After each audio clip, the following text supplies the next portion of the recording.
to the Super Speedway.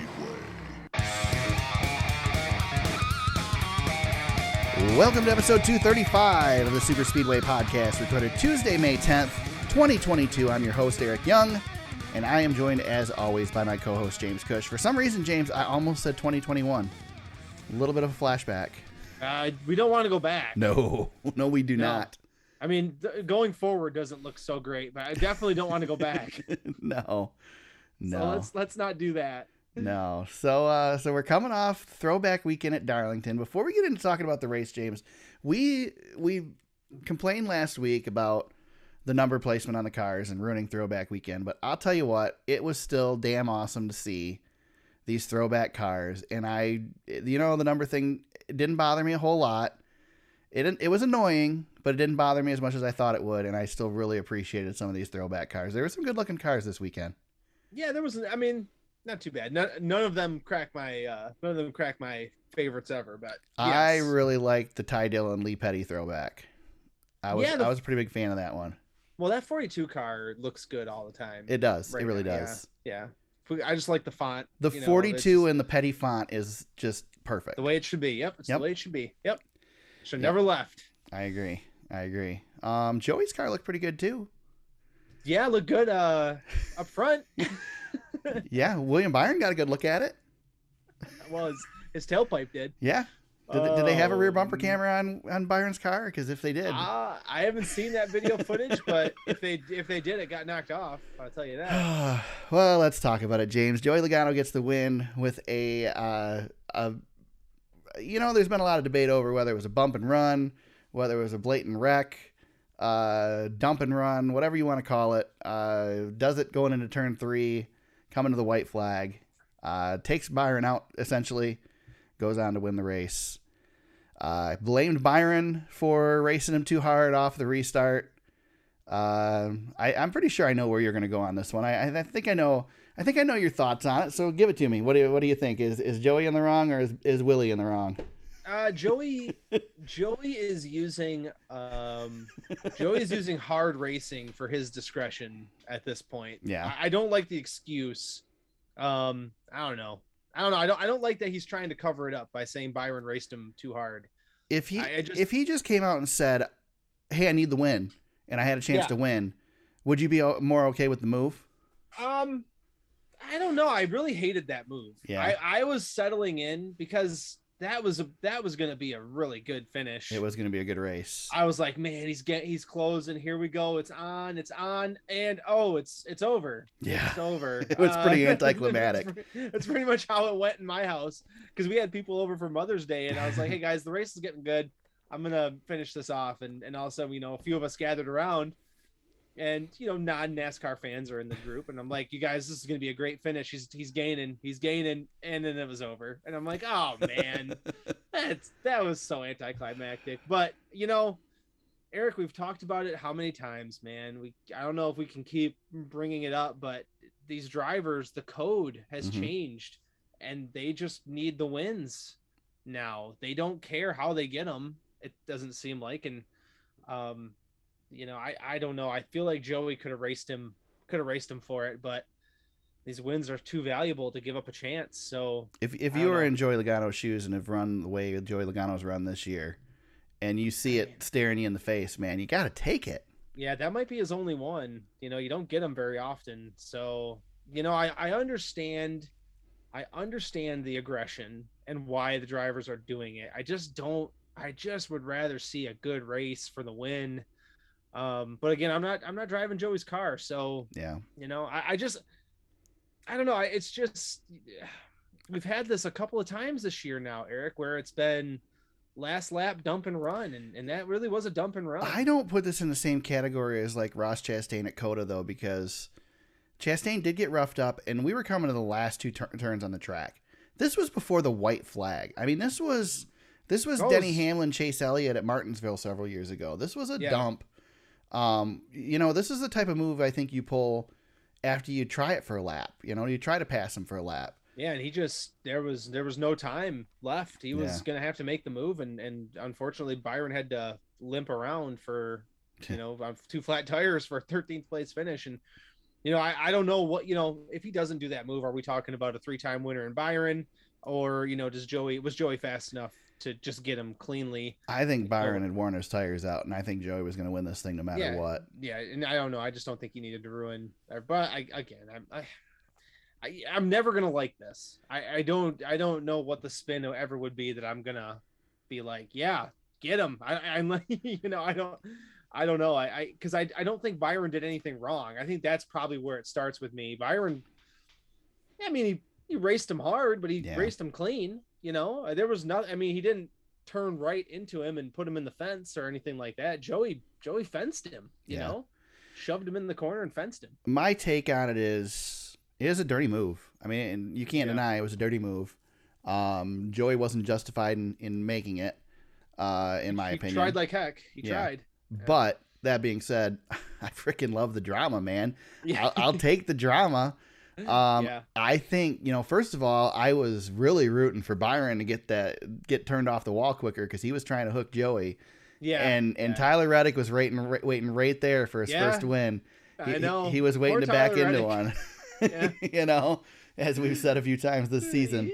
Yeah, I mean, that was cool too. I mean, Justin Haley was there. Yeah. But Tyler Reddick, who's just been sniffing him out like so close, and he's had bad luck, and this would have been some good fortune for him, finally, but not to be denied was Joey Logano. Right.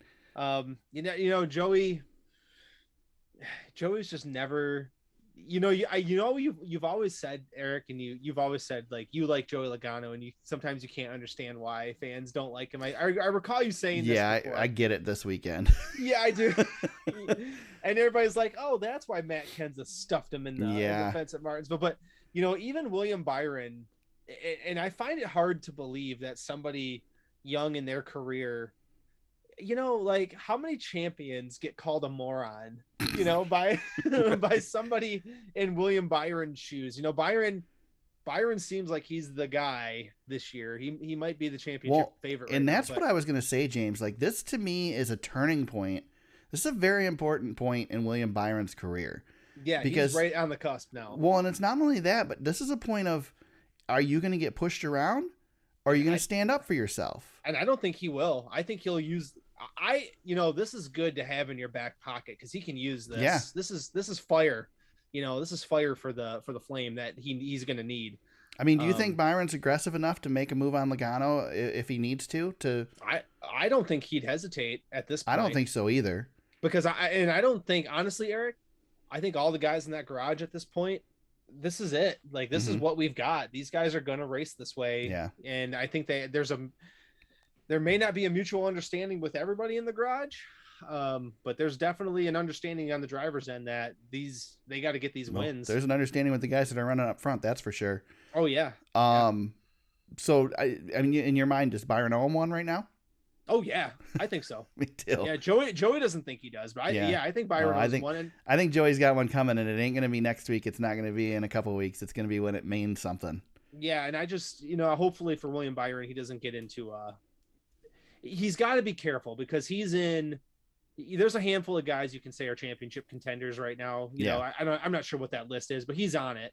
Well, he just can't become Chase Elliott and Kevin Harvick last year.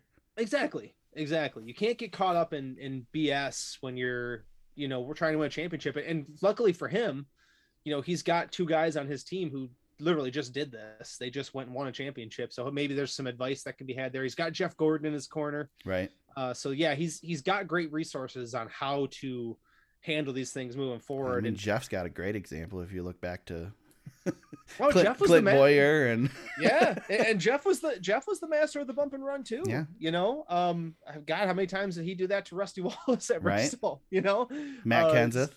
Yeah, Matt Kenseth too. And yeah, so Jeff's been through the wars, man. Yep. So but yeah, I mean I hate this move, but I kind of like it long term because Eric, we love rivalries, man. Yeah. And the more bad blood we've got between drivers, especially guys who run up front, because Joey's going to be around. He may not be challenging for wins as often as William Byron is, but they're going to race around each other quite a bit. So we're going to see this. Yeah, from time to time. we've definitely got some rivalries brewing right now in the Cup Series, which is what we need. I mean, it's making things. I mean, shoot, Cup Series and Xfinity Series. I mean, Ty Gibbs is pretty much a rival with everybody. Yep, and how wild was last season between Harvick and Elliott? Yeah, like that got out of control a little bit. Which we like that or not, there was a lot of tension. I think tension's good. Yeah, can you imagine 3 of those going on at the same time on a racetrack? I mean, you've got guys. I mean, Denny Hamlin's mad at everybody. Kyle Busch is mad at everybody. Mm-hmm. So we've got we've got a lot going on with guys in the garage right now. Yeah. Speaking of Kyle Busch, KFB. He oh boy. So here's the thing with the Kyle Busch thing. I'm not going to defend him. I'm not going to defend him. What he did was a bonehead move, and he probably should be, if not a slap on the wrist, he should be penalized in some sort for this. But he skirted a penalty last week. You're competing at the top level of one of the most popular sports in the United States. You're running 180 miles an hour around a racetrack in the heat, battling with these guys, getting into these situations. You get in a wreck, and you come on pit road and you have the foresight to go, you know what? Last time I did this, they penalized me. So I'm going to park the effing car on pit road and not go through the cones this time. I feel like couldn't make the corner is going to be our next got beat. Yeah. I couldn't make the corner. He says, "Okay, Kyle, sure." He sure didn't wait around for the tow truck. That's for sure. He was out of there and changed before he went to the care center. I just don't understand it. It's Eric. It's every week. It's so childish. It's such a childish. This is a thing, and they're not sitting outside the room right now listening, but this is the thing that my children would do. This is a thing that my 9-year-old kids would do. Yep. You said last time I can't do this, so I'm going to do it this way and make an example. Yep, and slam the ball down in the driveway and walk into the house. Exactly what happened. I mean, and the thing is like they're talking about it on Door Bumper Clear this week. Kevin Harvick was like this to a certain level, and when he had his son, he cooled it because he didn't want to set this example. And I hate that Kyle sets this example for Brexton. I hate that Kyle sets this example for all the kids that are fans of his because he drives the M&M's car. Yeah. Again, I think it's entertaining. We're sitting here talking about it. I think it's every week. When he did it, I laughed, but he's setting a bad example and he looks like an idiot. Yeah. I mumbled out a Jesus. It's Kyle. As soon as he parked the car, I'm like, that's right. It was Darlington last time. Yeah. And I pulled out my phone. I'm like, I'm going to Twitter. Here I go. Kyle Busch doing stuff again. Yeah. This is where my tweets come in handy. The thing is you can't play the victim with the clickbait shirt and then give everybody stuff like this. He's definitely, Eric, I feel like we're rehashing it again, but last week I said he's regressing and continuing to regress. I just don't understand why he's doing it. Yeah. But we crushed him last year for that move into the garage. Gosh, that was Well, and the thing is let me clarify. The reason that Kyle should be punished is this is a delay a game penalty. Yeah. This is to the level of causing a caution on purpose. He screwed up pit strategy, screwed up the TV commercial, he screwed up a bunch of stuff by delaying things by leaving his car in the middle of pit road. All he had to do was pull it into the garage. Yeah. And, under its own power, but then they have to get the tow trucks out. Yep. Clean up a bunch of mess. Even if he'd have pulled it behind the wall and stopped and not driven all the way to the garage, James. I know. Then at least they don't have to stop pit stops to pick the damn car up. Well, he was walking faster than that car could go. That's so true. Maybe that was what he was. But that was, speaking of that accident, maybe we talk about that for a second. That was a weird one. Yeah, it was. Because it looked like he barely got into, because the fender didn't have a whole lot of damage, but when Brad hit the wall and came across his nose, I mean, that tire just snapped. And that was it. Yeah, they I haven't seen that one out of the new car yet. NASCAR and NBC podcast talked a little bit about this, that basically, there's these cars are designed to where there's the expensive parts on the inside and there's the cheap parts on the outside, and the cheap parts are designed to break so you don't have to replace a whole car when one wrecks, and this is a casualty of that. Yep. You stiffen up these toe links to stop it from breaking. Now you've got more expensive parts deeper into the car that are breaking. Yep. I mean, maybe a solution is to let the teams replace the tow link if that's a possibility. During the race, get rid of the damaged vehicle policy. The reason the damaged vehicle policy is there, this was talked about, I think, on DBC a couple weeks ago.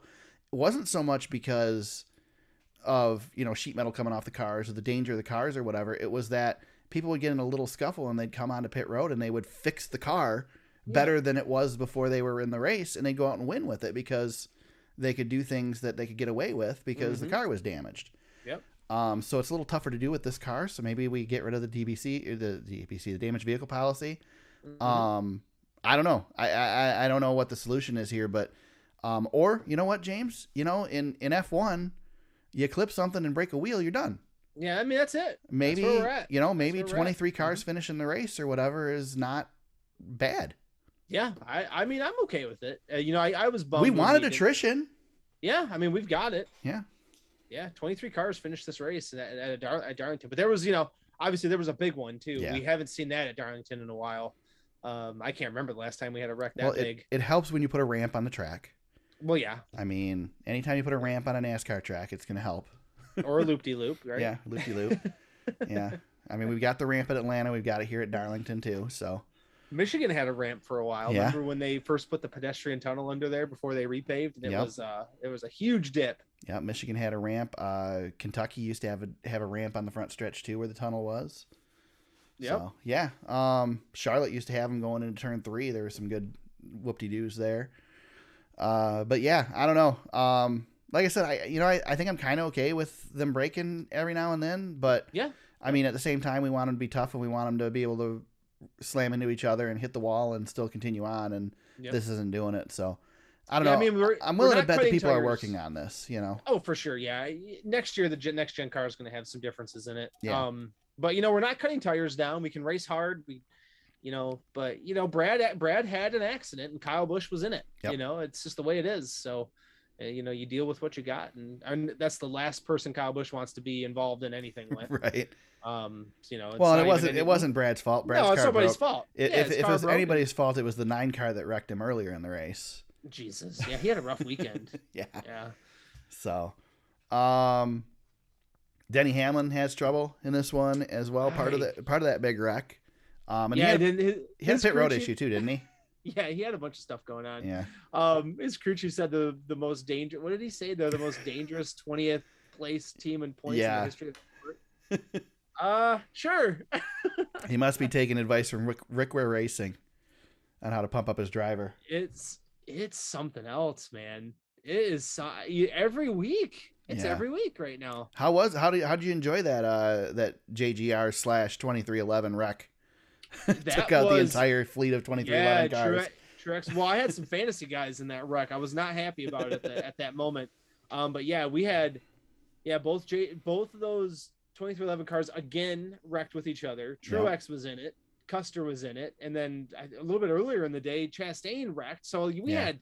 I mean, Eric, you said the word attrition. That whole race was attrition. Yeah, attrition of good cars. That one alone. Bowman. That one alone took out Truex. It took out Eric Jones, who was running really well. Eric Jones was having a great run. Yeah, he was a top 6 guy all day. He was a threat to be in the right place at the right time at the end. Definitely, he didn't have a winning car, but he could have pulled strategy and maybe done it.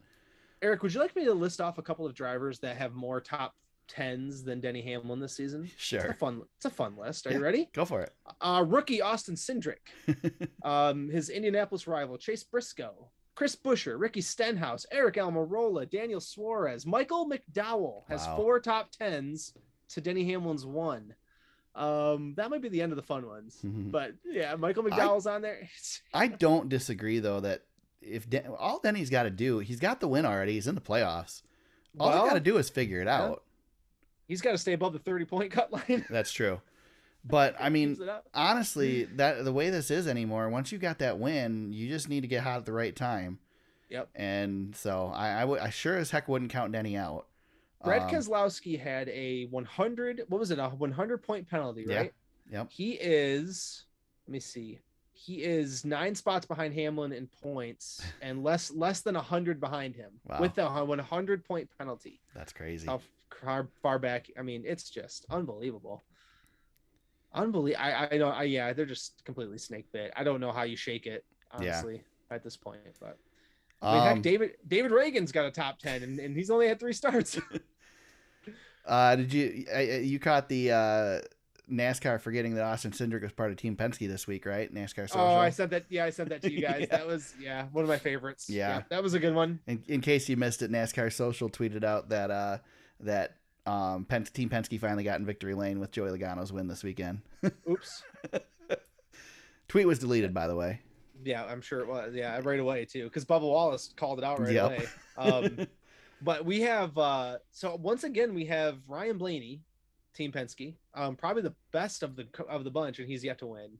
But I think he will. He'll find his groove. But the Fords, a nice win for the Fords here in Darlington. But again, I mean, Eric, they're all clumped together between 14 and 20. Yep. All the Fords. You got Chevrolets, and honestly, Joe Gibbs probably had some of the best stuff today or this weekend. Yeah. Wrecking out and stuff. But I mean, Chevrolet was probably going to win this race. Joey got hot right there at the end, and they are still a little bit behind. In my opinion, I think they're still a little bit behind. But then you got, Kevin Harvick, who's just consistent and steady and having good runs. So I just don't know if there's anybody in the Ford camp I would consider a threat at this point. You kind of made fun of Denny Hamlin a little bit, but Denny Hamlin led 42 laps in this race. He was good today. He was good. He was competing. I mean, he had a good chance. Too. Yeah, Truex was really good. And guys who led laps, you mentioned Hamlin led 42, Truex 28, Chastain 26. I mean, those guys all led laps. Kyle Busch 19. Well, and I mean, really, he didn't get any points out of it, but Kyle Larson led 30 laps and came from the back. He was good. Yeah, he was flying. That was the best car all day, I think. He just never got to show it at the right time. Yeah, I mean, he got up front, was pulling away from people, and broke. You don't see that very often. I mean, Chastain was really good too. I think between those two, those were your winning cars. Yeah. Chastain was excellent, and hit the jump. The Chevrolets just have incredible speed this year, Eric. I mean, you look at the leaderboard, and I know we talk a lot about Trackhouse every week. The way Chastain's running, it's incredible. Right. But this race, you look at the top of the board, Tyler Reddick with Childress, Justin Haley with Colleague. Those aren't Hendrick guys, they're beating the Hendrick guys, and those are teams just like Trackhouse, 2-car teams. Some of them don't even have full-time drivers for some of these guys, and they're just consistently fast all the time. Yep. Pretty cool. Speaking of 2311 and issues, Kurt Busch loses a tire on pit road. I haven't seen anything, but I'm assuming they won't get a penalty because he lost it. They won't. In the I heard pit this. Stall. Okay. Yep. NASCAR actually declared it during the race. Since he stopped and they were able to change the tire in the pit, he will serve no penalty. There will be no suspensions. How about a big checkered flag for the pit crew member that basically climbed on the windshield to get him to stop? Started slapping it. Yeah. I mean those guys don't want to get suspended. Right. So. Yeah. So DBC kind of teased that there's a common thread to these tire issues, the loose wheels, and they have a lot to do with this new style pit stop. Yeah, and Joe Gibbs Racing is fighting their suspension, saying that the guns are faulty. Which I don't know. What do you think about that? When it seems to be Joe Gibbs cars and 2311 cars and teams that are doing this new pit stop, I don't know. Maybe it seems like the pit crew isn't taking the time to do it. Perhaps. I don't know. But that's not what Joe Gibbs wants people to believe. Well, of course not. Of course not. They aren't going to win that appeal. No, I don't think so. So everybody else has the same guns, and they're not having all the problems. I mean, a lot of teams are having problems, but I mean, the thing is, though, are as many teams having problems with this as had problems with the old system? We don't know because there were still 4 other lugs on the wheel previously. Yep. So I saw a video from Stuart Haas Racing actually today before the podcast, and it was a pit crew member actually walking through how difficult it really is to do a 1 lug stop. He says, we see on social media all the time, you guys think this is easy and easier. And he said, no, it's really not. you have to lock that lug in and really force it in. He slowed down a tire change, and it's on Stuart Haas's Instagram. I should send people there to see this. Yeah, check it out. But anyway, you have to really force that lug in to get it to lock, and if you don't, it strips. So you really have to force down. And then when you go to pull the lug off, there's a ton of like torque and force. You have to really it locks itself on to that lug. So it's the other thing is that the threads are opposite on opposite sides of the car. Yep. So designed so if the lug is loose, that it essentially doesn't loosen itself more. So when if you're forward on the right side of the car, you're backwards on the left side of the car. So you have to remember that. Yep. And I mean, you're doing this in 9 seconds. Yeah, you know? And the guy from Stuart Haas who did the video said, we have to lock this lug in within 0.3 of a second from that car stopping to have a effective, timed pit stop that competes with the the best in the business. So that car is rolling in hot, gets stopped, and you have less than half a second to lock that lug in. It's incredible what these pit crews do. Yeah, I mean, I know it's not the 5-lug system anymore, but just watching that really, I learned something with that. I think it's been pretty exciting that there's still there's still pit stops still mean something, James. I was really afraid that we're going to lose what pit stops meant with the single lug, but we have not lost that. Yep, exactly. We talked about the big one. Give me this stat here at the end of our notes, James. It's a great stat. Yeah, I heard this. I'm stealing this from the NASCAR NBC podcast too. But nine times this season, within 10 laps, we've had a pass for the win. That's awesome. Pass for the lead. So that's pretty cool. And those haven't all been green, white checker finishes either. No, and I'm thinking too.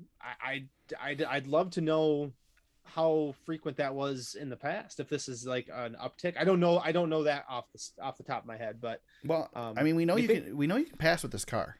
Exactly. Yeah, and you think about these races too. I mean, yeah, you've got Talladega, Atlanta, and Daytona in there, so there's 3. You've got Coda, and then you got here. So I mean, you can really rattle them off. Like we've had some pretty outstanding. Richmond, we had a late pass. Yep.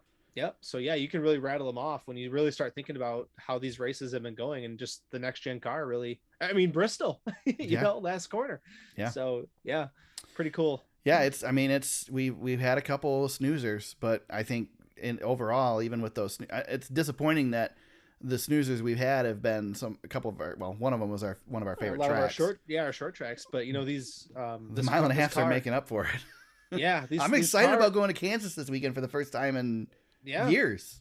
These cars love tire wear and older surfaces, and and for whatever reason they love the intermediate tracks too. So I'm looking forward. Kansas will be a good show. Can't wait to see what happens at Michigan this year. I really hope that this car fixes Michigan. Yeah, me too. Really hope. Absolutely.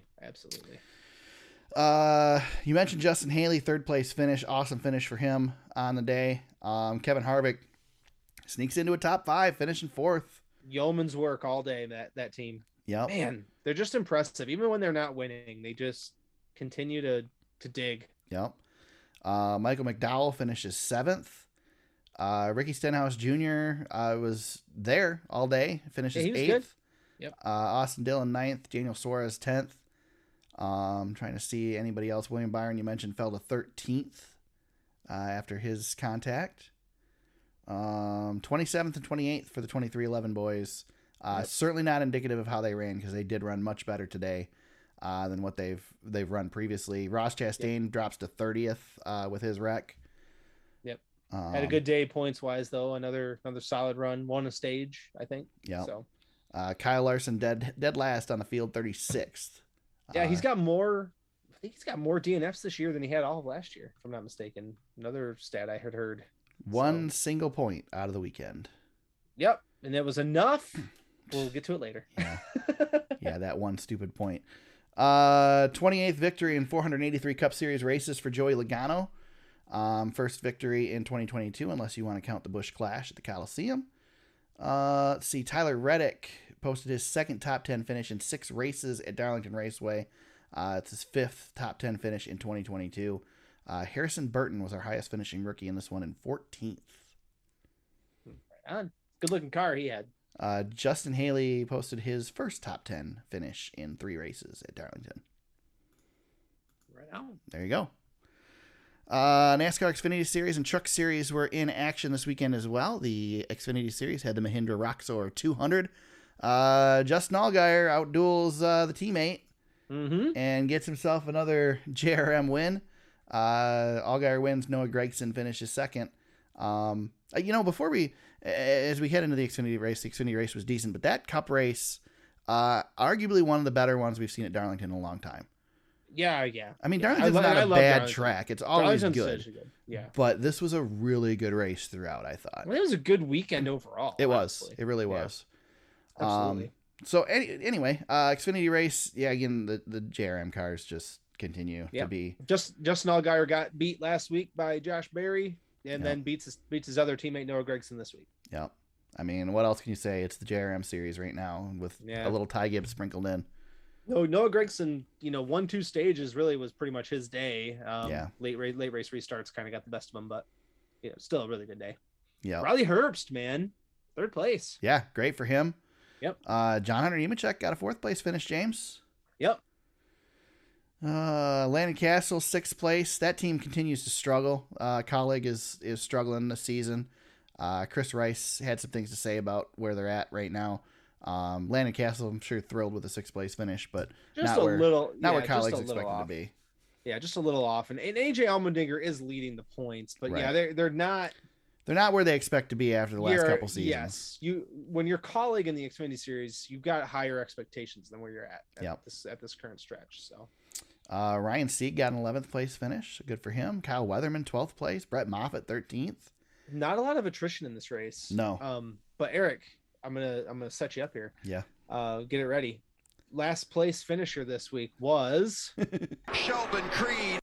There you go. Engine failure for Sheldon Creed. Yep. I'm trying to remember if there's anything else to discuss with this race. There's really not, though, is there? No, there's some great paint schemes, though. I love that Allgaier car. There were some good ones out there. That just, I don't know, the Xfinity Series did a good job with their throwbacks. Yep. Yeah, it definitely led the weekend on throwbacks. Like I said, the Cup Series had some good schemes still, but the Xfinity Series takes the title this weekend. That's right. Truck Series had the Dead On Tools 200. John Hunter Nemechek finally gets that win. Off the schneid. 69 laps led, gets the victory in the four truck. Nice. Yeah, right. Ross Chastain finishes 25th, led 46 laps on the day. Eric, your favorite driver was in this race, and he was having a decent day and actually got a top 10 finish. Who's that? The Onion. Oh yeah, Todd Bodine. Yeah, Todd Bodine was out there. He was involved in some stuff too, and he led laps. He was all over the place. Yep. Let's see. Somebody came across his nose, and I want to. I don't even remember who it was. I want to say maybe it was Tate Fogelman. But yeah, he had a. It was even tougher for this race because the schemes were all different. Yeah. So I'm looking at the stats right now. He was involved in a spin on the backstretch, but doesn't say who was involved in that one. So yeah, he was the Onion was, let it be known, the Onion was back out there racing. So he's inching closer to however many starts he's trying to get to. Carson Hocevar, another second place finish. Another disappointing second place finish for him. He was coming, but just not able to get it done. And he had such a good looking truck. Yeah, he did. He did the Travis Pastrana throwback. Oh, yeah, man, and somebody was getting a tattoo if he won. I don't know if it was Travis or him, but somebody was getting a tattoo. Oh man, Carson Hocevar is like he's like my spirit animal out there in the truck series. Yeah. That's just the guy I've gravitated to in that series, and just hope for more success for that guy. He's been kind of quiet this year other than Bristol, but now he's starting to click again. So, yep. Last 2 races. Yep, he's getting there. I mean, 4 top 10s. He's improved on where he was a little bit last year, but he's going to win. I mean, it's easy to say that he's been quiet when, I mean, we've hardly run any races in this series yet. Now we're going to run like 8 in a row. Yeah, exactly. We got a nice stretch here. We're going to have the trucks full force for a little bit. So let's see. Haley Deegan continues to just not have any freaking luck whatsoever. She got ran over trying to avoid a wreck in this one. Josh Rayum got wrecked by his own truck. Yeah. So bummer for them. Yeah, I'm starting to wonder. Haley Deegan is starting to stall. It's starting to stall I out a little bit. don't know that I don't think it's her fault though, James. But she's not even qualifying well. That's Eric. true. She's just not having any. There's no momentum there anymore. Well, she needs to get out of where she's at. She's in the middle of the pack, and she's just getting bounced around with. Well, and that's the problem with where she's qualifying. I mean, she's averaging her qualifying average is over 25. Yeah. That's just, you don't want to be starting at the back of the pack every. She's got no speed. Well, I mean, is it more difficult to prove yourself in the Truck Series right now with the Demolition Derby that it is? It could be, and if you're in the back in the middle like that, there's not gonna be a lot of openings. I mean, she's only.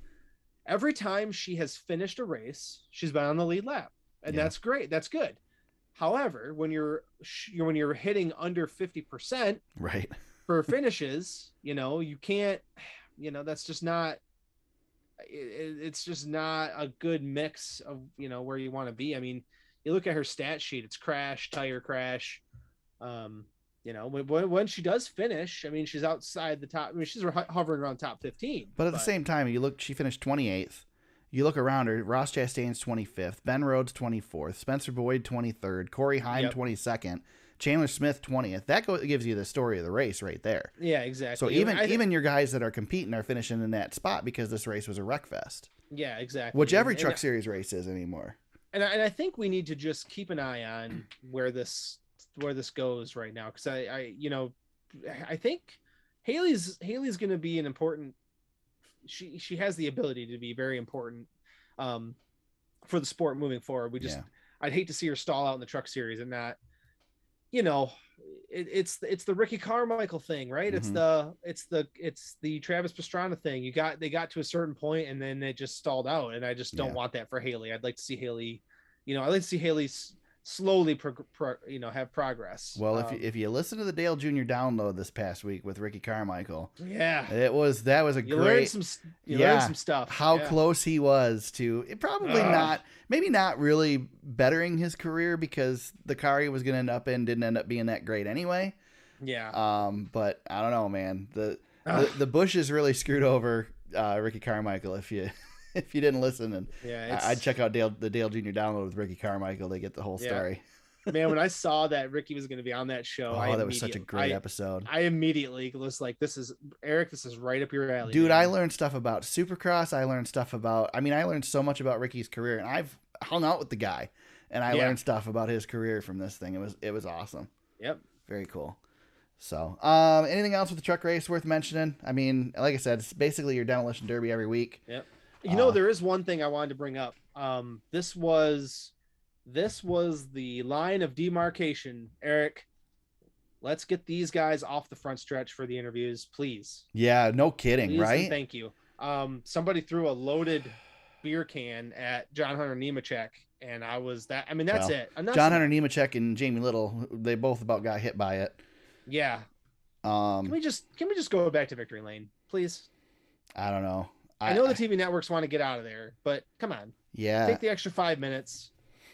And fans, don't be stupid. That's the biggest thing is, like, as a fan, who throws stuff? I stood on the fence at Chicagoland when Kyle Busch and Kyle Larson battled to the finish, and they interviewed Kyle on the front stretch. And it's awesome to be down there as they're doing the interview. That's really cool. Yeah. So don't ruin it, man. Don't ruin it by chanting stupid things. Don't ruin it by throwing stuff on the track. Fortunately, he was busted. Yeah, that's good. And also too, one of the most, I guess, one of my favorite images is Jeff Gordon doing a burnout at Talladega. Right. And there's just crap everywhere. Yeah, that is pretty great. Oh, what a great time to be alive back in the the old days. Yeah. Just freaking watch the race. You're not.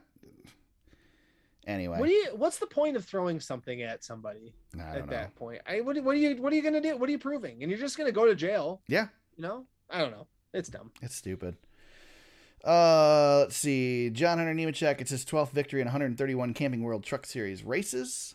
First victory and fourth top 5 finish in 2022. It's his first finish at Darlington Raceway. Let's see. Grant Enfinger. No, Dean Thompson, 15th, was your highest finishing rookie in the Truck Series. Excellent. There we go. On to Kansas. With that, we put Darlington in the rearview mirror for now until we come back here in the fall. I will say, the Cup race, 400 miles. Happy with that. That was nice. Yeah, I like the shorter. I'm all for the 400 milers. And it worked out for me because I hung out with the wife for Mother's Day. We had soccer tournament in the morning. Took a nice nap because we had to be at the soccer tournament at 8 or 7 o'clock in the freaking morning. And I just watched the race. Happy Mother's Day. Right. and I just watched the race delayed. I started watching it at 7 o'clock at night, and it was perfect. Yep. So. And we head to, the 600's looming. Yeah, and I know. I'm always for keeping the 600. Leave it alone because it's the one 600. But boy, yeah, that's a long day of motorsports, Eric. Maybe this car will make it good. Yeah, I hope so. Yeah, it'd be good racing. Anytime your stages are 100 laps each. Yeah, I know. And then we do four stages, right? That was the moment you won last year's picks, by the way. Yeah, too, that's you right. Picked Larson. He murdered everybody that week. That's right. Monster week. We should have to pick a different driver for every stage that weekend. Maybe that might be the way to do it. I don't know. Maybe you might be right. A couple news items. We got to find out who the next Hall of Fame class is for 2023. Matt Kenseth, Kurt Shelmerdine, Herschel McGriff, all those voted in, and Mike Helton selected as well. Very cool. Yep. Good class, I think. Yeah, I mean that's the class. I feel like that's kind of where we were thinking. Yeah. I didn't think McGriff would get in, but I definitely thought Shelmerdine was gonna sneak in here. Yeah. But yeah, Kenseth was the no-brainer. We all knew Kenseth was definitely getting in. Once they fraudulently put him on the ballot to get him in, they weren't going to let him slip through. Right. Because we couldn't have Kenseth and Jimmy Johnson going toe to toe apparently next year. So right. Great honor for Mike Helton to get in. Heck yeah, man! I was pumped when I actually gave a fist pump when that announcement came. Yeah, that's pretty cool. Tommy Baldwin Jr. was on Door Bumper Clear this week, and he mentioned he's actually on the voting panel for the Hall of Fame, and he mentioned that the reason that Helton didn't go in last year is because nobody wanted him to go in under this category. They wanted him to go into the actual Hall of Fame. Yeah. And now they're a little worried that this is going to prevent that from ever happening. It still could, but still great that Mike gets honored. I mean, talk about instrumental figures in NASCAR. I mean, yep. There's no. I mean, you and I, we grew up in the sport around the time of when Earnhardt passed, and Mike Helton was the face, and he's the one we saw. Steady hand. Yeah. Steady hand on the wheel kept us. There was a lot of people who did a lot of things to keep the sport going, but Mike Helton was the man in charge. Yeah, we came in on the tail end of the Bill France Jr. reign, but Mike Helton was the guy we knew. Yep. Exactly. Yep. But very cool. The good class, like you said. I mean, pretty much anybody who's up to be nominated is worthy of going in. Yep. But and Dale Jr. shed some light on Kirk Shelmerdine getting in too. Because he basically said you got to have fast race cars. You can be Dale Earnhardt and not have a fast race car. Kirk Shelmerdine was there for 4 championships. That's that's a lot, and that's pretty cool that he's going to be honored. Eric, AJ Foyt. Not yet. Nah, not yet. Maybe next year. Not yet. I think you made a pretty good case last week of why, maybe it wasn't his time to go in. Yeah. I think he'll get there, but a lot of what he's accomplished is outside of our sport. Yep. So I mean, definitely important in our sport too. But I'm okay with him not getting in this year. Yeah, and I think early days of racing, it was definitely more scattershot back then. But he's such a presence. I really do hope that the voters get him in at some point. I wish I could see the voting totals. Yeah, I know. That would be really interesting to know. But there's a lot of smart people in that room that make these decisions and vote on these guys. So hopefully someday we'll see AJ get in. Maybe next year with Jimmy Johnson. That'd be a heck of a class. Yeah. Jimmy Chad and AJ Foyt. That'd be. I mean, do they even need to hold a meeting next year for those two? I mean, just put them in. Do you think Jimmy and Chad want to go in separately, or do they want to go in together? What do you think? I think at this point they're probably back to having a good relationship. Yeah, I mean, I don't think they hate each other anymore. I mean, Jimmy's probably thinking, God dang it, I am gonna have to go in the Hall of Fame with this guy. Right. But I mean, seriously, neither of them have a career without the other. Oh, for sure. Yeah. I mean, they're the best. They complimented each other, whether they liked it at the end or not. They complimented each other greatly. I mean, yep. They are the two best at what they did. It's Ray Evernham and Jeff Gordon. You know, it's the same thing, but more. Yep. You know, even more of a dynasty. So you don't think of very many crew chief driver pairings. Like, that's just not something that you think of very often when you're thinking about a driver. Like, you know, Matt Kenseth and Robbie Reiser, right? And Tony Stewart and Greg Zipadelli. And you said Jeff Gordon and Ray Evernham. Those are just a handful of a few that are really a great combo. But the greatest, you know, Jimmy and Chad. That's number one. Well, and Tommy Baldwin mentioned too on DBC that like we're running out of crew chiefs that are going to be eligible for the Hall of Fame because the crew chief just isn't what it used to be. Yep. You know, these guys aren't building cars anymore. These guys are engineers. Yep. And so it's just not the same. So we may not have to, we may not continue to be putting these guys in. You've got the big names that are coming, but, and there's probably, I mean, there's still a few more that will likely get in, but that list is going to get smaller and smaller, and it's going to favor drivers instead.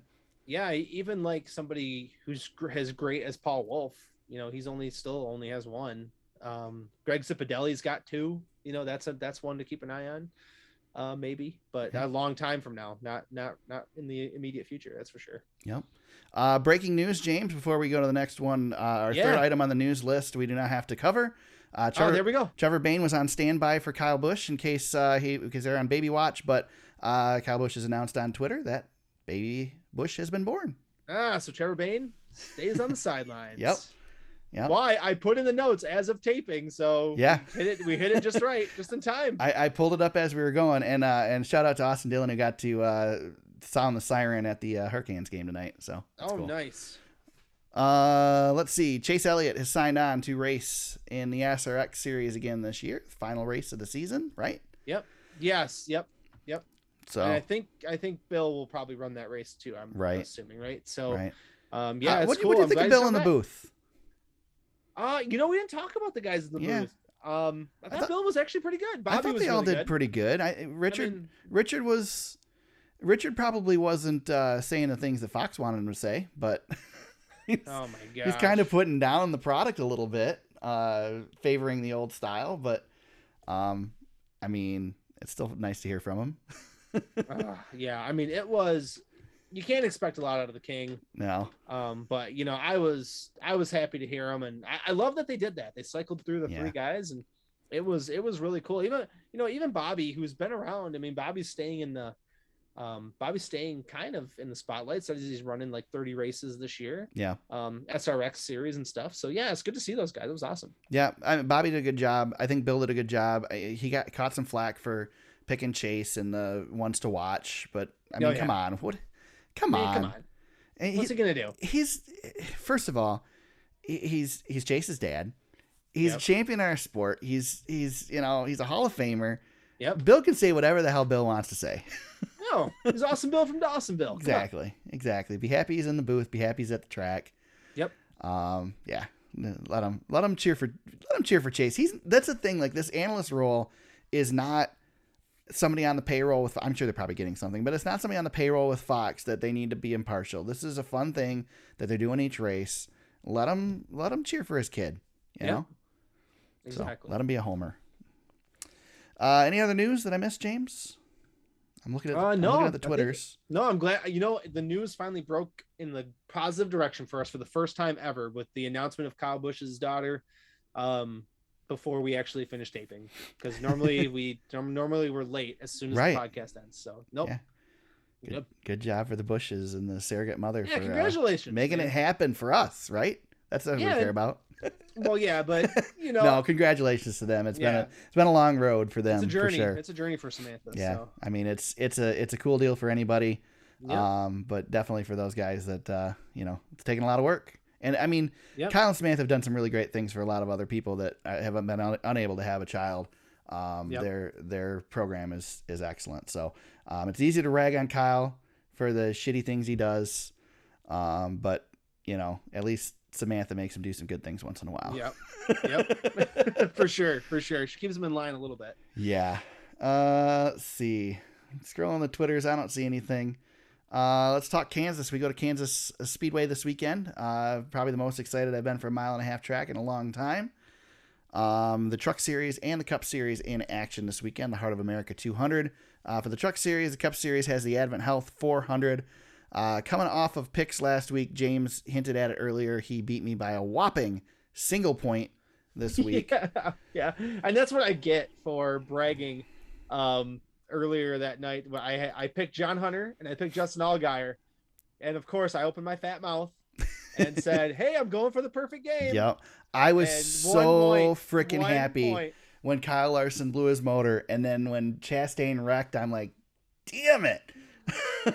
So funny. He wrecked at the perfect time to lose by one. Eric, that's the closest. So we had a 2-point difference towards the beginning of the season, but I have now had a 2-point finish and a 1-point finish this season. It's I continue to be snake bit, apparently. I'm confident, which I haven't looked at the numbers to see if this is even possible, but I'm confident that if Chastain wouldn't have wrecked, I would have taken the lead this weekend. Yeah, I mean, if he wins the race, that's worth another 25 points. So we probably would have at least been tied. Yeah. Eric, did you see what I did? I did put a little tally at the bottom of our picks to see who's winning in each series. Oh, nice. That's kind of cool. Yeah, so so you're a little bit behind in the Cup Series. You're a little bit behind in the Xfinity Series, but you are kicking my butt in the Truck Series. So, you're John Hunter apparently in this equation. Right. So there you go. Yeah. So James still leads by 23 points. Going into Kansas, and I'm not taking any chances this week, James. I get the first pick for the Truck Series. I'm just going John Hunter Nemechek because, I mean, what else should I do? So give me John Hunter in this one. All right, I'll try to fight fire with fire. Let me take Ben Rhodes here to combat with that a little bit. He's fast. He's fast as crap. Yeah. So yeah, I mean, that's all I need to know.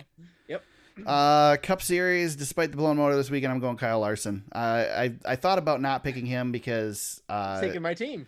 Yeah, I thought about not picking him because you couldn't pick him this week, but I'm not even going to do that. Screw it. I'm not going to screw myself. I'm taking Kyle Larson. I love that. So every opportunity you have to take Larson, you've taken him the last couple of weeks. Yeah. Every other pick. I mean, you're playing from behind, man. This picks thing is screwing with my head way more than it should be. Like, I care way more about this than I should. Yep.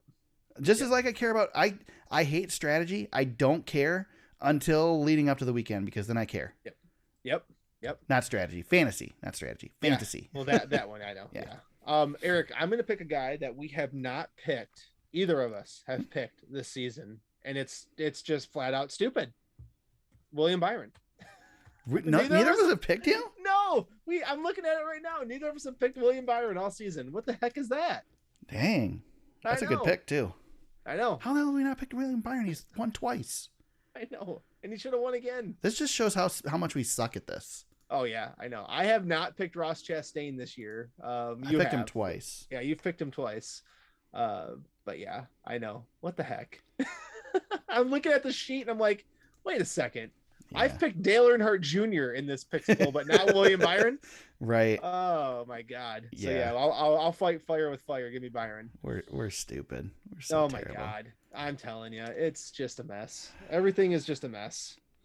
We saw a return this weekend, James, in the fantasy. We did. The king. Yeah. The king is back. Yeah. And he tweeted us a bow. It was just like the old days. Yep. Ranger Runyon. No longer going by Ranger Runyon. Right. Yeah. But he beat me. So I followed up my win with a second. I'll take that every time. I thought I was going to finish a lot worse after that huge crash that took out Jones and Truex and all those guys. But yeah, Champ is here first, James second, Green Eggs and Hamlin third. Eric, you tied for fourth. I know. Attaboy. You should have seen my strategy.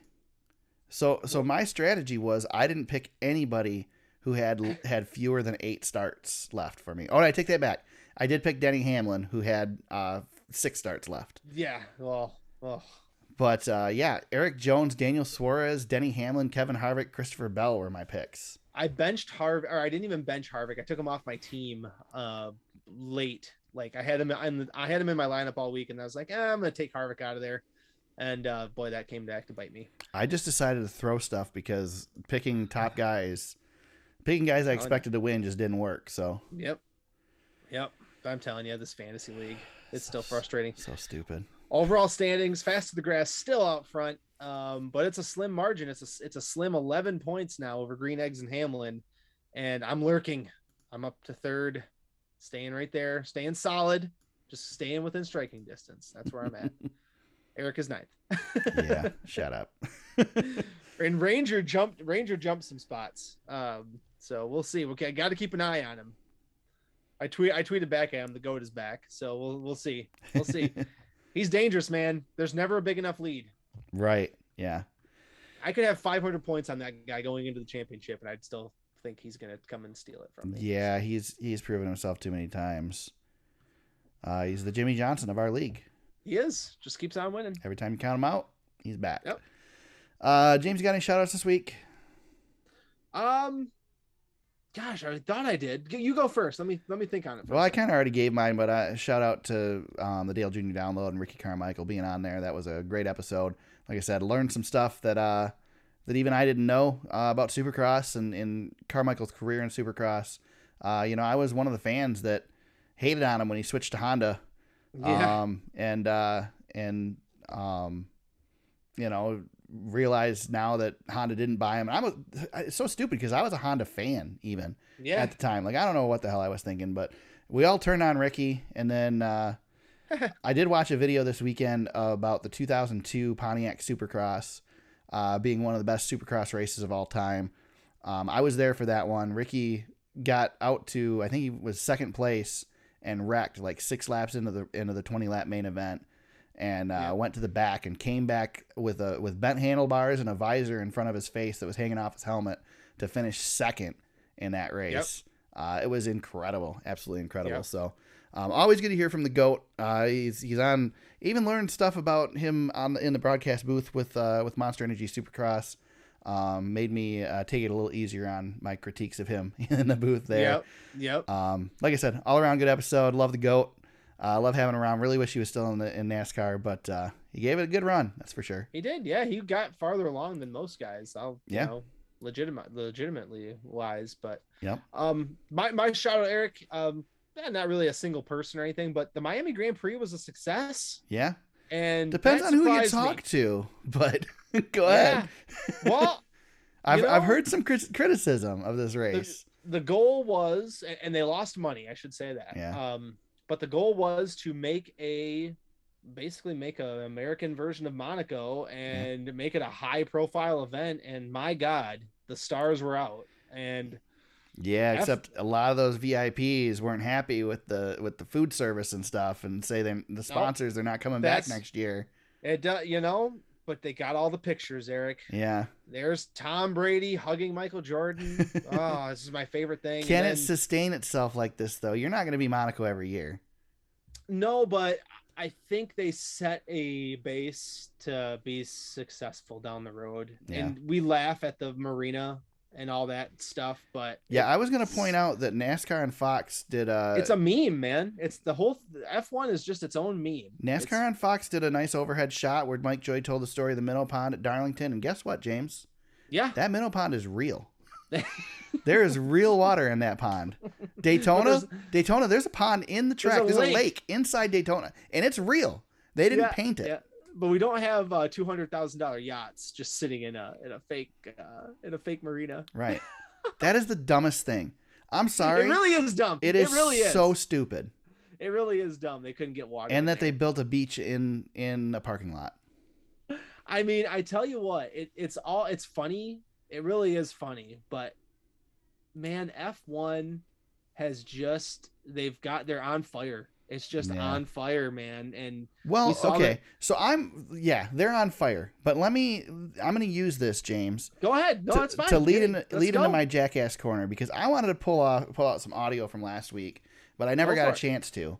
But I seem to remember James making a comment that F1 was on ABC while NASCAR was on Fox Sports 1, I didn't say they were going to beat them. I thought you said that they were going to eat NASCAR's lunch this weekend. No, NASCAR. I want to go back. I want to go back and listen to the audio because I think you predicted that Formula One would beat NASCAR this weekend. Well, it was pretty damn close. It was close, but it's not even close because you're talking a commercial-free event on network TV versus a cable event.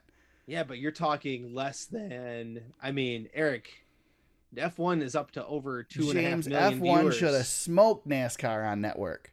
I know, Smoked them. Eric, it's not about James Cush is my jackass of the week. for many reasons. For many reasons. It was a tough decision because there were a lot of opportunities this weekend. Kyle Busch was one that probably should be there. Joey Logano, likely. So James, Joey Logano, and Kyle Busch can all hold hands in Jackass Corner for me this week. Yep, that's fine. I'll take it. I just can't. I can't believe how much momentum F1 really does have. It's pretty staggering. The thing is it's not. The F1 momentum has nothing to do with the race. No, it doesn't. It has nothing to do with it. Nope. The difference between NASCAR, like NASCAR doesn't have the show, NASCAR's got the race. Yep. And Formula One has the show. And the fact that a show is what has made Formula One so popular in the US is kind of a window into that, you know? I mean, yep. It goes back to my personalities argument, Eric, from years ago. Yep. Stand by it. I will say, though, that, you know, they mentioned on Door Bumper Clear, was one of their spot-on, spot-off questions this week, that they had Verizon was in there in Miami with ultra-wideband 5G speeds for cell phones. People were sharing the crap out of stuff on Instagram and social media, and at half of the NASCAR races you go to, you can't get a signal. Eric, I'm telling you, man, it's only going to get bigger from here. Yeah. F1 is investing in America, and they're investing. I mean, it's just expansion. Well, I mean, look at the other. You look at Formula One. They've got their show that they're doing. You know, it's more about. I mean, the reason they built a freaking yacht or build a freaking dock in the middle of a parking lot is to give you that thing to take a picture of, to give you that thing to social. They're appealing to the kids. Supercross, for example. Supercross it's a great race, but it's all about the show that goes around that race. There's a reason that Supercross is more popular than outdoor motocross, when motocross has been going around for 20 years longer than Supercross has. It's NASCAR needs to get on the bandwagon, and I'm sorry, putting Blake Shelton on the front stretch for a concert before the race isn't doing it. That's not doing it. Now, having Pitbull perform in the Coliseum or having a race in the Coliseum does it. That is now that race is more about the show than it is about the race, but there's still a race there. You're going to lose some fans by focusing more on the show than the race, but you're going to get the young crowd that you want, that you need to survive. Yep. And when NASCAR was at its most popular, the racing wasn't as good as it is today. Right. You know, it's not like you said, man, it's not about the racing. F1 racing is not great. No, it sucks. But they had almost a million. You know what makes F1 racing good? The announcer who could announce paint drying and you'd be super excited to watch it. Yeah, I mean, there's not a whole lot going on. Usually you qualify first and you lead every lap, and that's an F1 race. But I mean, you watch the first lap and the last lap, you've just seen the whole race. Yep, and a million people tune in for qualifying because it's the people they want to see. They want to see Lewis Hamilton. Yeah, there was a spectacle of what's going to happen at Miami. Is it going to be a success? Is it going to be a disaster too? It's a new event, I mean, people tune in because it's a new event. They made a freaking racetrack around a football field. It's pretty astonishing that they were able to pull it off. Yeah, I mean, I watched videos ahead of time of people flying drones over the track to show what it looked like. And I thought for sure the logistics would be a disaster for everybody. Yeah. But I guess Jeff Gluck and Jordan Bianchi had to walk 5 miles to get out of there. Poor babies. I know, but poor NASCAR reporters who pretend to be Formula One reporters. Yeah. But you got it. Did you listen to the teardown this week? Eric? No, I didn't listen to the teardown because I didn't really want to. I didn't watch the F1 race. I watched the first 2 laps and was done. So I didn't want to listen to it. I would suggest just going through and fast forwarding to the media portion of it. Okay. And discussing driver access, because that was actually pretty enlightening. So I'll tease that and say it's how F1 handles media versus how NASCAR handles media. It was a good discussion. Better or worse? F1? Yeah. Way better. Way better. Way better. Well, I will say, like IndyCar, for example, NASCAR could learn so much about access from IndyCar. Yep. And I mean, it's a lot easier for IndyCar when you've got 20,000 people coming to a race versus 100,000 people coming to a race. Right. But access for IndyCar is, I mean, they're going to race at Belle Isle, Detroit again this year for the last time. Yep. And I can get a paddock pass that gets me in the garage on race morning. Go hang out with Jimmy? Yeah, go hang out with Jimmy. And the drivers are out. Yep. You see the drivers, Yep. And you don't have that in NASCAR. And it's even worse now because you used to be able to get hot passes from NASCAR, or cold passes that allowed you in the garage when the garage wasn't active. But NASCAR doesn't have cold passes anymore. Yep. You either get a garage pass or you don't, which has limited access to the garage even more. Yep. So. Yep. And drivers crying and complaining about having to do any sort of media session. God forbid they got to sign some autographs. You don't have that in F1. Right. Like Lewis Hamilton's out there signing autographs. Yeah, but what's Lewis Hamilton making a year? Oh God, a lot. Probably a lot more than Kyle Busch. Eric, He's got to be making more than Kyle Busch. There was a time where NASCAR drivers were probably paid more than F1 drivers, but I don't think that's the case anymore. Yeah. I would venture to guess, yeah, there was a time like Jeff Gordon's era, he had to be making more than any F1 driver was back then. Maybe. I don't know. I have to look at that. Yeah. Always been a lot of money in Formula One. You're talking a worldwide organization versus a national one. And Lewis Hamilton, I would have to imagine, is a top 10 recognizable person in the world at this point. I mean, easy. I mean, he might be number one or two. I mean, he's I think people, he's at a level that Earnhardt was. He's reached you don't have to watch the sport to know who he is. Yeah, I mean, he's up there with like your elite soccer stars, Tom Brady. He's in a different stratosphere. Michael Jordan, Christ. Yeah. Tom Brady plays soccer? Well, yeah. Joking, you said elite. I mean, he could. He could. I mean, he did just sign a $400 million deal to be a broadcaster for Fox when he retires. Yeah. As a part-time job. Hey, he did retire for 3 days. He retired. Yep, and then he's yeah. Good stuff, man. I mean, I don't want to poo-poo on Formula One. I do think that. I don't know. I wasn't going to Miami anyway, but it kind of irritates me the way they tried to create an exclusive event out of it. But I guess it worked for them, and people were excited about it, and the celebrities were there. Vegas but that's is not the same thing. That's not how you're going to continue to increase your following in the States. It's just not. It's going to work for your opening event, but it's not going to work forever. People are going to want to go to these races, and when they can't afford to go to the race, you're going to lose them. Yeah, you're going to have to go to Austin if you're going to want to see one, because you ain't seeing it in Vegas or Miami. Right. It's just not going to happen. You can't pay $30,000, or $900 for general admission. Yeah, and pretty soon to watch the show on Netflix, you're going to have to watch commercials. So. Yep. Man, F1. How about that? We spent a whole 10 minutes on the dang thing. Yeah, I even watched the race.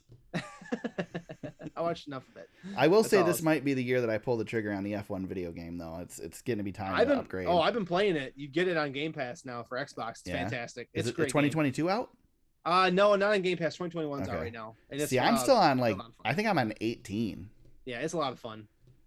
I'm on 18 or 19. I can't remember which one it is. I'm in the middle of a championship, so I didn't want to upgrade and have to start all over. Well, I started a career and I haven't played in like 4 weeks, so I don't even know how. Well, that's the problem with these games where you have to level up throughout the game, is you don't want to start the new game because now you're starting from scratch again. Yeah, I can't even get on my Xbox anymore, so it's just ridiculous. Yeah, I was just sitting here today thinking, like, I got all these games that I bought for PS4 that now are free upgrades to the PS5. Maybe it's time to just get a PS5. Oh my God! But I won't ever play it. Yeah, exactly. Exactly. Anyway, they just come to the Nintendo Switch. That's what I need. There you go. Yep. I need the Switch to be a little bit better, and then everything needs to come to the Switch. And you'll be all set. Yep. Now we're talking about video games. So. Yep. I know. Let's get out of here. Well, we can't yet because you have a Jackass Corner that you have not given us. Do you got anybody for Jackass Corner? I was going to nominate Kyle Busch. We spent too much time on that. But, when you said I was the Jackass, I can't disagree with you. So I'll take it. I'll take my crown. There you go. I'll take my crown and pout and go home. There you go. James, where can people find you on social media if they want to chat with you about Formula One in Miami? At James Cush on Twitter. You can find me at TSuperspeedway on Twitter. You can find the podcast on Facebook at facebook.com/TheSuperspeedway. Our website is thesuperspeedway.com. You can find old episodes of the podcast, show notes, links to articles we discuss, all that kind of stuff. You can find it there. You can find the podcast on Apple Podcasts, Spotify, Google Play, Stitcher, and SoundCloud, wherever you found us today. We hope you subscribe. and continue to listen. One more shout out real quick. The CRA Late Model Series is at Birch Run Raceway this weekend. It's a rescheduled event from earlier this season because of weather. I think the weather's not supposed to be great Saturday either, so hopefully they get it in. If they do, I'll be there. But otherwise, check that out. With that, we'll be discussing Kansas next weekend. We have the Truck Series and the Cup Series in action. We'll be back to break it all down and all of that and preview the All-Star race. We're already at the All-Star race, James. It's coming. Oh, my God. So, until then, everybody, let's go racing.